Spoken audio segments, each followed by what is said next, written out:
Um, my name is Jeff Lamb. I'm the head beach volleyball coach at University of Tampa. I've been a coach at the University of Tampa on the indoor side since the year 2001 and have been coaching in the NCAA since the year 2000. I've been lucky enough to be part of 4 national championships on the indoor side and 2 national championships on the beach side. I was asked to give you guys a little bit of an overview when it comes to the college recruiting process for athletics. Um, Having been a college coach for quite a while, the landscape has changed a little bit when it comes to recruiting. NCAA has implemented some new rules when it comes to recruiting as well. Generally, you have 3 divisions within the NCAA: Division One, Division Two, Division Three. You also have NAIA schools, and then you have junior colleges. All offer some sort of academic or athletic aid. Division One and Division Two NCAA institutions offer the most athletic aid. Division Three institutions, they offer no athletic aid, but they do give quite a bit of academic aid since they're normally your higher education, Ivy Leagues, and different institutions when it comes to that. NAI and junior colleges have a lot less guidelines that you have to follow, but they're also great avenues to get um, experience playing collegiate, whatever sports you do play. Within those sports, you're going to have full counters in Division One, which are full rides, and then you have equivalency sports, which are your bigger teams in most cases: baseball, softball. Most Division Two schools go off equivalencies, so it's not a full ride sport. They package academic with athletics, so academics is huge. Most schools are going to be putting academic money with athletic money if we're not talking about the full counters, which are for Division One are basically your basketball, men's and women's, indoor volleyball, any fully funded program. If they give you a penny, they got to give you a full ride. But the academic side of it is what helps you get in school. If you don't have the academics, you can't actually accept that scholarship anyways. So definitely that is very important as you get into your equivalency sports, baseball, softball, beach volleyball, different sports like that. That's where you're putting academic with athletic money. So if there's one thing that I can tell you from all this is the academics definitely matter.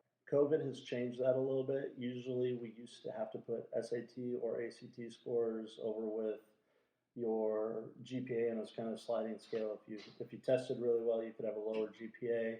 If you didn't test well, you need a really high GPA. Well, since COVID, they've taken out the requirements for the ACT and SAT for the 2022 grads and 2023 grads. I assume it will be reinstated in the 24 grads.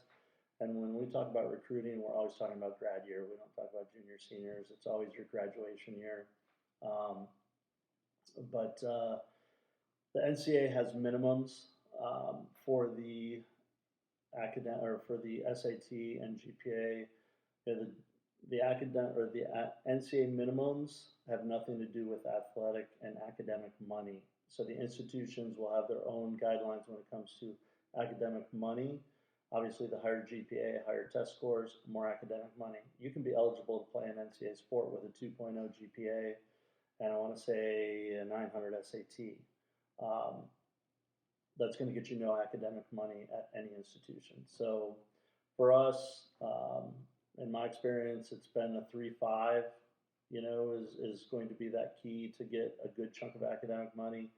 If you're looking at private schools and different institutions, above a 3.0 will get you something, but it's not going to be a big chunk of academic money. And we go off the unweighted state GPA that each institution will look at. Kids coming from New York are on a different scale, so they're on instead of an ABC, it's a numbers. So 100, 98, 97. So each institution will actually look at those individually and award them a GPA to be really good. Obviously, there's 3 different parts to it. I look at the academics mainly just because if we can get a financial package that's attractive enough. Then we look at the athlete. Um, how athletic are they? How do they move? Not necessarily how good or how bad they are right now. We're all coaches. We think we can fix everything. So we just want to find good athletes. And then a big part of it is your character. What type of kid are you? Are you a good teammate? Are you a hard worker? Um, for me personally, I watch kids how they interact with their parents a lot when I'm out recruiting. So if they're not going to treat their parents well, how are they going to treat their coaches? How are they going to treat their teammates? It's a lot of intangible things that, different sports, again, it's different. If I'm a swim coach, I'm looking at time numbers. If I'm a track coach or cross country, golf, there's a score associated with your performance.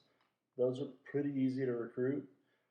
It's a subjective. The football, basketball, baseball, volleyball, where it's very subjective on what we think you're going to be and what we think you can do. There's no just standard, okay, if this player touches this high, they're going to be this good. We don't know. We got to look at a bunch of different factors. Obviously, the universities and the institutions are going to be looking at that more for admissions than the coaches will be looking at that for performance levels. I don't really get to the point where I'm checking a lot of my kids' transcripts other than grades. But the extracurriculars are big for getting you into those institutions if you're borderline or if it's a highly competitive situation. All those things will help. For us coaches, your extracurricular activities are really the sport that you're playing. So we're looking at you as playing a club sport or playing for your school as kind of the extracurricular activity we're interested in anyways. Absolutely. Yeah, it's a little game back and forth. I would say almost every coach out there has kind of a wild card that you can get a borderline kid in, but they better pan out. Some schools have credit systems. When I say those are kind of your Duke, your high, considered the highest of the high academic, your Ivy Leagues, where I know they have credit systems where you have so many credits, and if a kid can get in on their own, you don't have to use a credit. But if a kid would not gain admission on their own, you have to use let's say 1 to 3 credits, and you're only allowed so many. So there is a little bit of leeway in there, but obviously the better chance you have of getting into whatever institution you are interested in on your own, it makes it much easier for that staff to put together a good financial package for you, and B, just streamline that process of getting you in where you don't have to wait or be waitlisted and all of that. You got to have good time management. That is the biggest thing. Most of your sports, Division I and Division II, when you're in season, you're training 20 hours a week. When you're out of season, you're training anywhere between 8 and 20 hours a week. It just depends on what time frame and what calendar you're falling in, whether it's championship season, individual time, different things like that. Yeah, it's year round. You're going to have whether you're a spring sport or a fall sport, that will be your main 20-hour segment for quite a big period of time. And then in your off season, you'll have an individual time where you're only allowed 8 hours a week, and then it goes into a 15 hours if you're Division II, 20 hours if you're Division I. Division III backs that down a little bit more. Their 15-hour period is a little bit less. I will say NAI and junior college do have a lot less rules, a lot less governing when it comes to that. I don't know the exact rules and hours limitations on that, but I do know it's less stringent than the NCAA schools. So you want to play a sport in college, this kind of goes into what you need to do. You need to market yourself. I can't tell you how many emails I get a day. Recruiting services, most coaches delete those emails. It's the personal ones. Now, with the NCAA, they cannot respond to you until June 15th prior to your junior year. So sophomores, you can email as many coaches as you want right now. They cannot respond. You can call them, text them, they cannot respond until June 15th. Juniors and seniors, that correspondence can go back and forth. But the best way to get noticed is do a little bit of research on each institution you're interested in and send a personalized email, not hey coach, hey coach, whatever their name is. Put a little part in that first paragraph that speaks about that university and what you like about that university, what draws you to that university, and then you can kind of have a form letter below that. But take the time in to do a little bit of research on each institution that you're interested in. One huge part of research is if you're going into a team sport that has positions, if you're looking at you're a 24 grad and you kind of got to look at their roster. If they graduate a bunch of kids the year before you get there in your position, they're probably bringing them in next year. So you want to make sure that there's actual spots available for you. So those are things that you can ask questions on in that first paragraph. Hey, I see that you're graduating a couple, I'm a guard, you're graduating several guards, hoping that you would have some spots there available for me. You don't want to just blindly send a bunch of information to a bunch of different schools that you haven't done the research on, because even if you get some responses back, they may not have space for you, and it just kind of gets your hopes up, and then all of a sudden there's no opportunities there. I would say probably your more competitive institutions, the top 50 in Division I and Division II are recruiting almost 2 years ahead. So I can tell you, I was done with my 23 class early in the fall. Hope to be done with the 24 class early next fall. So that once that communication starts, it happens pretty quick. You try and get campus visits done as soon as possible. Then you get those offers out.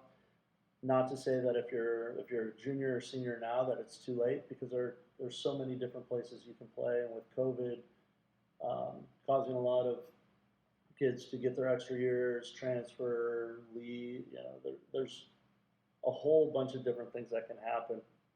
You can have an injury late, in the season where you didn't think that you needed to bring another 22 in, and all of a sudden you have a major injury, and then you need to bring another 22 in. So it's not too late, but you need to get emails out to those coaches and get on their radar and just understand that there's a lot of you doing it to all these institutions.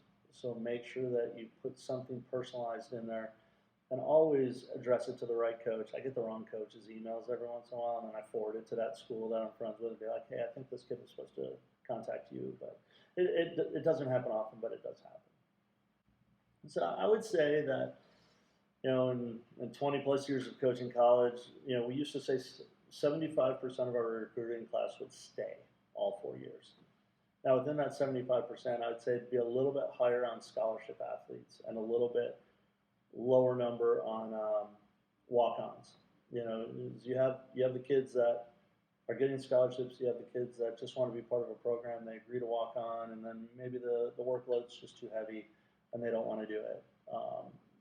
You'll find a lot in the NCAA, especially the higher level NCAA, both Division I, Division II. There's a lot of kind of deals where it's like, hey, if you pay for 2 years, we'll pay your final 2 years. Most of the time, those come true, but there are some times where, whatever the circumstances are, they may not, and those kids leave and different things like that. But again, over my career, is kids that commit on the for the financial reasons don't always deal with the adversity that you're going to feel throughout your entire career, which there's going to be adversity. Kids that go to the schools that they really love and they really feel connected to, they deal with that adversity, and they end up staying all 4 years. Again, the kids that are just saying, well, they offer me more money, you get there, but you really don't like the school, you're just there for a financial reason. Adversity hits, you find a new place to go. So, yeah, this is a bit of a sore subject for me, I guess. I coach at University of Tampa, which is a Division II institution. But 5 years ago, 4 years ago, we started a beach volleyball program that plays a Division I schedule. Still, we'll have kids that don't look at us because we're Division II. I can tell you this from experience: winning at any level is a lot of fun. Losing at any level is normally not fun.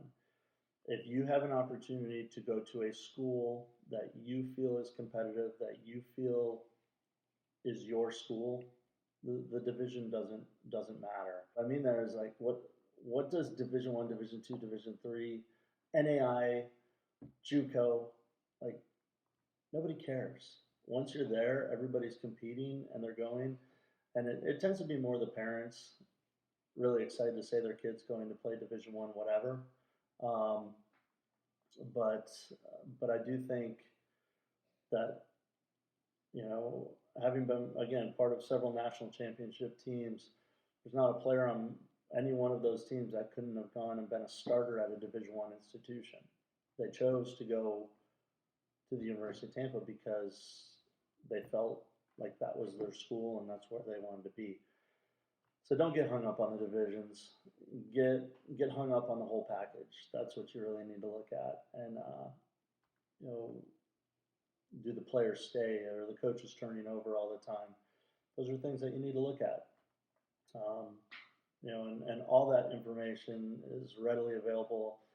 Depending on your sport, there's normally, you know, different websites that track all of that. They track it for football, baseball, basketball, gosh, for tennis, track, all those things. There's different websites and different resources that you can use to try and find all that information. All right, well, thank you very much for listening. Hopefully that gave you a little bit of insight. You know, no matter what, it's going to be a lot of work.